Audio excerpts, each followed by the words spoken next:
Bienvenue chers explorateurs du mystérieux et du fantastique. Aujourd'hui, nous allons plonger dans un univers de légendes et de mythes, à la découverte de 7 créatures extraordinaires et pourtant peu connues qui peuplent les récits ancestraux à travers le monde. Attachez vos ceintures car nous allons voyager à travers des contrées lointaines et des époques oubliées pour lever le voile sur ces êtres énigmatiques. Préparez-vous à être émerveillés, surpris et peut-être même un peu effrayés en explorant l'ensemble des récits fascinants de ces créatures légendaires qui ont perduré dans l'ombre de l'histoire. N'oubliez pas de vous abonner à la chaîne pour ne pas manquer les prochaines vidéos sur les mystères et les histoires étonnantes. Et si vous souhaitez me soutenir, vous pouvez devenir membre en cliquant sur le lien dans la description. Ça vous permettra d'avoir des vidéos en avant-première et des news exclusives. Allez, assez parlé. C'est parti pour la vidéo.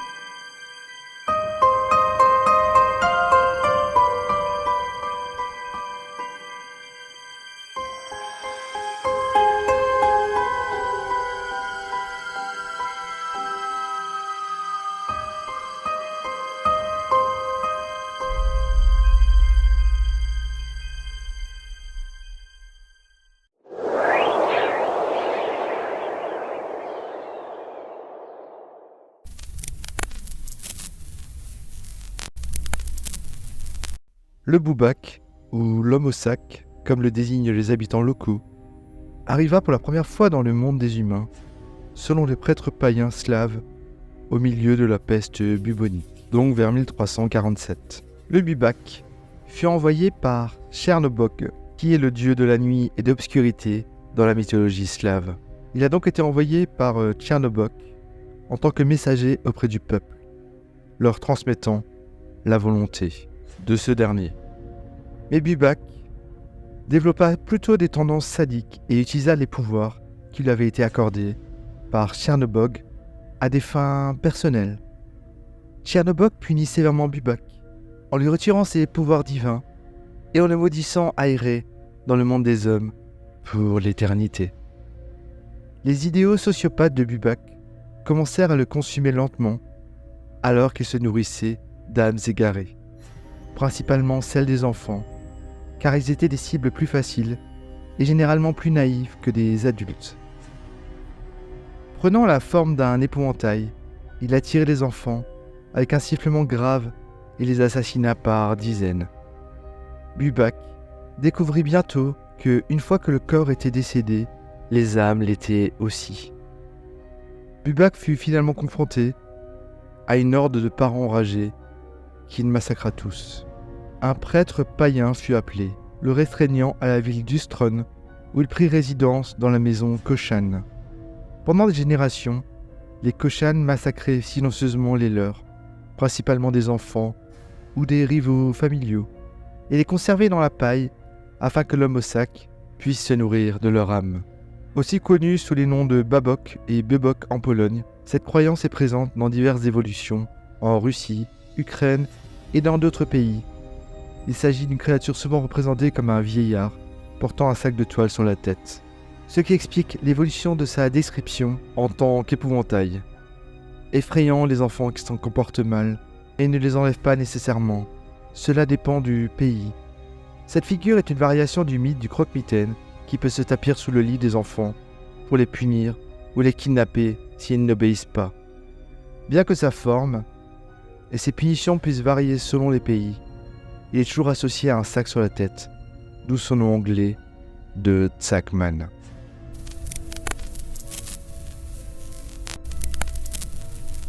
La Shiwanaba, également connue sous le nom de Sigua ou Segua, est un personnage surnaturel présent dans le folklore d'Amérique centrale. Cet esprit a la capacité de changer de forme, prenant généralement l'apparence d'une belle femme aux longs cheveux, vue de dos. Cependant, une fois qu'elle attire les hommes dans des endroits isolés, elle révèle son visage, qui est souvent celui d'un cheval ou d'un crâne. Il est possible que le personnage de Siguanaba et ses variantes aient été introduits en Amérique latine par les Espagnols pendant la période coloniale. Peut-être dans le but de contrôler la population autochtone et métisse en utilisant la peur. Elle prend donc l'apparence d'une femme magnifique, parfois nue, parfois vêtue de blanc. On la voit généralement se baigner dans des réservoirs d'eau, des rivières ou des sources, ou bien elle est occupée à laver ses vêtements. Elle aime attirer des hommes seuls, tard dans la nuit sombre et sans lune, en leur cachant son visage. Elle les détourne de leur chemin pour les égarer dans des profonds canyons. La victime, souvent un homme infidèle, ne meurt pas, mais il devient fou en la voyant. De loin, elle peut même imiter l'apparence de la compagne d'un homme pour mieux le tromper. Lorsqu'elle apparaît devant des enfants, la créature prend l'apparence de leur mère pour les attirer. Une fois touché par elle, l'enfant devient fou et est conduit dans le désert, abandonné et laissé seul. Pour repousser la ciguanaba, on raconte que des méthodes traditionnelles existent. Dans les régions frontalières entre le Guatemala et le Salvador, les personnes qui l'aperçoivent font le signe de la croix et mordent leurs machettes, tout en bannissant à la fois l'esprit malin et la peur qui s'empare de la victime.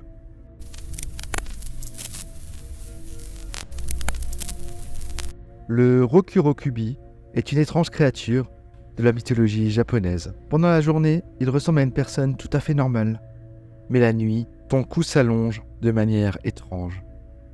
La créature peut être de sexe masculin ou féminin. Pendant la nuit, il joue des tours aux humains en les espionnant, en les effrayant et même en buvant l'huile des lampes. Parfois, ils vont jusqu'à dévorer des personnes pendant leur sommeil. Les femelles ont tendance à attaquer les hommes, tandis que les mâles s'en prennent plus volontiers aux femmes. Cependant, certains Rokurokubi commencent à apprécier leur vie de créatures surnaturelles et aspirent à devenir des humains. Certains ignorent même leur véritable nature, croyant que les méfaits commis pendant la nuit ne sont que le fruit de rêves. On peut repérer une veine violette sur leur cou. Il existe deux types de Rokurokubi, ceux dont le cou s'étire et ceux dont la tête se détache et vole librement. Ils apparaissent fréquemment dans les récits de fantômes et les essais classiques, souvent représentés en tant que yokai. Les yokai qui sont des créatures surnaturelles très présentes dans la culture japonaise, qui peut se traduire par esprit, démon ou fantôme. Cependant, il a été suggéré qu'ils ont peut-être simplement été créés comme divertissement pour inventer des histoires surnaturelles. Ils n'ont pas l'air très différents des humains, mais sont répartis en différents groupes. Ceux dont les coups se détachent et flottent aux alentours, et ceux dont les coups se prolongent anormalement. Les Rokurokubi, dont la tête se détache, sont considérés comme le type original de ces créatures. Elles effectuent des actes malveillants, tels que attaquer les humains la nuit, boire leur sang. Selon une théorie, lorsque ces créatures dorment et que seule leur tête vole autour, ils ont une faiblesse. Si leur corps bouge, leur tête ne peut pas revenir à sa place d'origine. On évoque également la possibilité que lorsque leur tête se détache, leur âme se détache aussi de leur corps. Dans ces récits, il est question de femmes dont l'âme se détache pendant leur sommeil, prenant la forme de leur propre tête. Mais les hommes sont également concernés. Dans certains récits, les Rokurokubi sont associés à des maladies où l'âme se détache du corps. Ces histoires varient selon les régions et les époques, donnant lieu à de nombreuses interprétations et légendes sur ces créatures.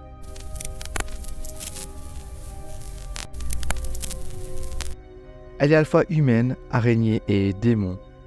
En réalité, elle est un mélange de tout ça. Cette créature, connue sous le nom de Jorogumo, possède une beauté et une séduction irrésistibles lorsqu'elle prend l'apparence d'une femme, faisant disparaître tout doute quant à sa véritable nature chez les hommes.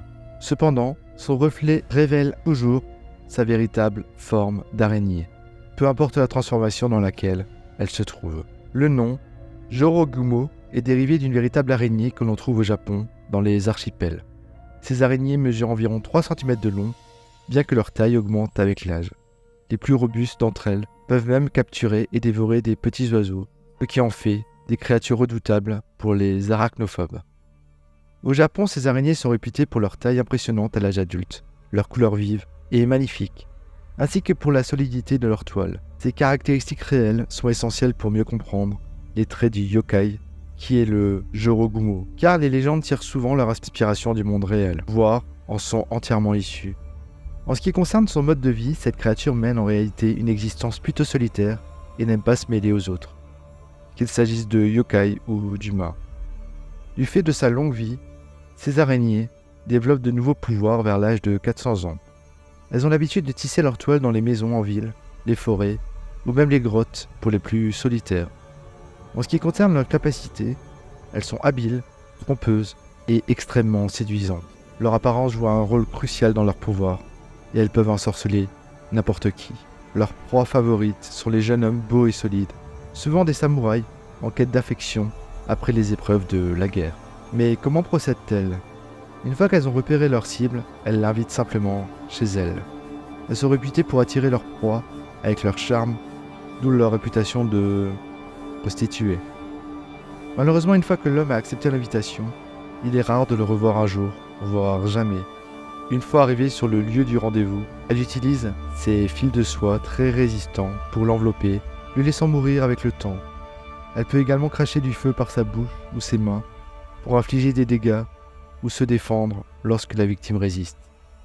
Selon les légendes de l'époque, lorsque la belle femme araignée attire un homme dans une petite maison ou cabane, elle joue de la musique pour le détendre. Puis discrètement, elle commence à tisser sa toile autour de lui pour le rendre immobile, avant de le dévorer vivant, ou comme on le disait, le laisser mourir avec le temps. Elle peut aussi simuler avoir un bébé dans une petite couverture pour attirer l'attention de l'homme. Lorsqu'il la tient, il découvre qu'il s'agit en réalité d'un sac rempli d'œufs d'araignées qui finissent par se libérer et l'attaquer.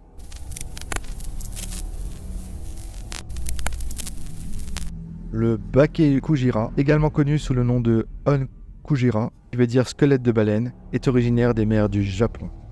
Ces créatures étaient aperçues par des pêcheurs et étaient redoutées, car on croyait qu'elle apportait la famine et la malédiction à ceux qui portaient atteinte à la vie d'une baleine. Au Japon, les baleines étaient considérées comme porteuses de richesse et de chance pour ceux qui les voyaient, rendant ainsi leur capture rare. Accompagnés d'une multitude d'oiseaux et de poissons décrits comme étranges, les Bakekujira ont été aperçus pour la première fois, dans un temps immémorial, par des pêcheurs. Pensant tuer la baleine et la ramener au village pour célébrer leur énorme prise, ils lancèrent leurs harpons qui traversèrent les eaux de la baleine. Soudain, des oiseaux étranges apparurent dans le ciel, et la baleine disparut, laissant les pêcheurs terrifiés. Selon la légende, ces hommes succombèrent à un virus rare et mortel. Est-ce une simple coïncidence, alors une réelle malédiction ? Nul ne le saura jamais, car plus aucune Bakekujira n'a été observée depuis. Peut-être hantent-elles toujours les mers nippones. Il y a peu d'informations sur cette créature, car elle n'a été vue qu'une seule fois, à une époque dont personne ne se souvient. Il est donc difficile de fournir davantage de détails, mais je trouve cette créature assez fascinante. Méfiez-vous des baleines, surtout si elles sont constituées d'os.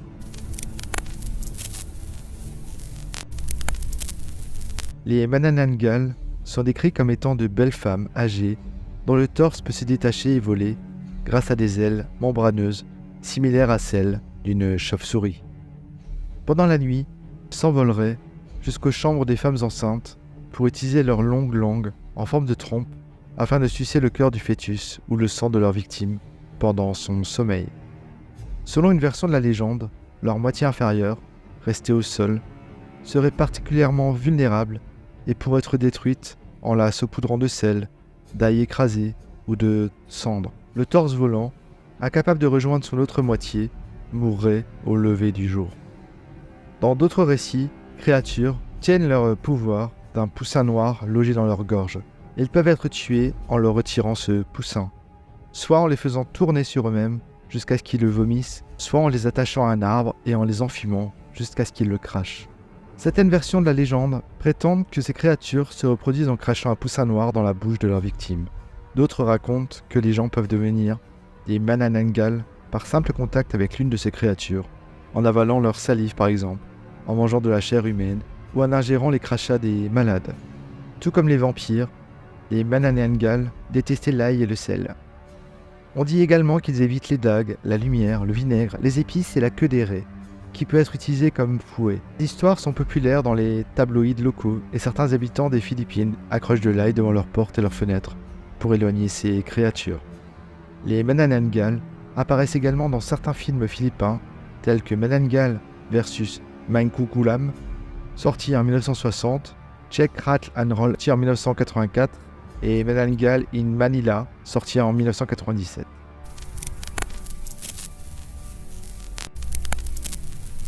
Comme s'il n'avait pas assez de choses à craindre en tant qu'enfant, imaginez qu'on vous dise que vous ne pouvez pas quitter votre lit la nuit. Sinon, la Mano Peluda, Teva à Agar, la main poilue, va l'attraper. De nombreux enfants latinos ont grandi en entendant cela. Mais connaissez-vous la légende complète ? La légende de la Mano Peluda peut être entendue dans presque tous les pays d'Amérique latine. Elle semble plus répandue au Mexique et en Colombie, et elle remonte à l'Inquisition espagnole. Il existe de nombreuses légendes qui racontent qu'il y a un portail vers le monde souterrain sous votre lit, ce qui permet de faire grandir davantage d'histoires, comme celle de la Mano Peluda. La plupart des versions de la légende disent que la Mano Peluda appartient à un homme qui a vécu et est mort pendant l'Inquisition espagnole. Il a été faussement accusé de vol et sa main aurait été coupée. Lorsque cela s'est produit, il a juré de se venger de tout le monde, mais il est resté en vie et est mort de cause naturelle plus tard. D'autres versions disent que sa main a été coupée, qu'il a juré vengeance, puis a été tué et enterré dans un cimetière. Maintenant, la main revient pour chercher vengeance. La version du Mexique est un peu différente. Elle se déroule en 1908 à Puebla. Un homme nommé Senovilla, connu sous le nom de Horta, et lui et sa femme, la Gongosa, possédaient une maison de près. Horta était petit, un peu en surpoids et très poilu. Selon tous les contes, c'était une personne plutôt terrible. Il montrait sa richesse, escroquait ses clients, les traitait mal et n'a jamais accompli une bonne action de sa vie. Il était courant d'entendre les gens de Puebla dire que Dios te seque la mano, qui veut dire que Dieu sèche ta main, en passant devant sa maison de près. Après que le vieil avare Horta soit mort, Dieu a effectivement séché sa main. Peu après sa mort, le journal local a publié une histoire racontée par le gardien du cimetière. Ce gardien disait avoir vu une main, noire et poilue, avec des bagues, sortir du cimetière de Horta et chercher des victimes pour leur arracher les yeux, les étrangler jusqu'à la mort. Une fois ces méfaits accomplis, la main retournait à la tombe de Horta. Après que cette histoire a été publiée, et encore aujourd'hui, certains affirment que la main les a tirés de leur lit pendant leur sommeil. Et beaucoup ont vu cette main se déplacer dans les champs à la recherche de nouvelles victimes. Comme la version de Puebla, d'autres versions de la légende décrivent la main de manière similaire. La main est noire, poilue, avec des ongles très pointus. En Colombie, des ongles par exemple ont du poison à leur extrémité. Elle est 2 fois plus grande qu'une main adulte ordinaire, elle est désincarnée et laisse une traînée de sang derrière elle. Les asticots peuvent également être vus bouger autour de la main.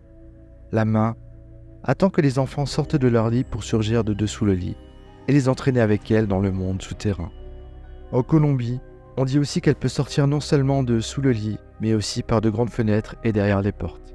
Il existe également des versions de l'histoire où la main sort du mur, donc il faut se méfier quand on dort contre un mur. J'espère que ce petit top vous aura plu.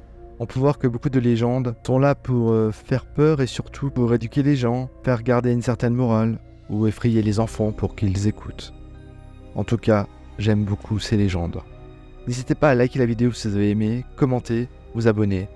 Et je vous dis à bientôt pour une prochaine vidéo. Allez, ciao ciao!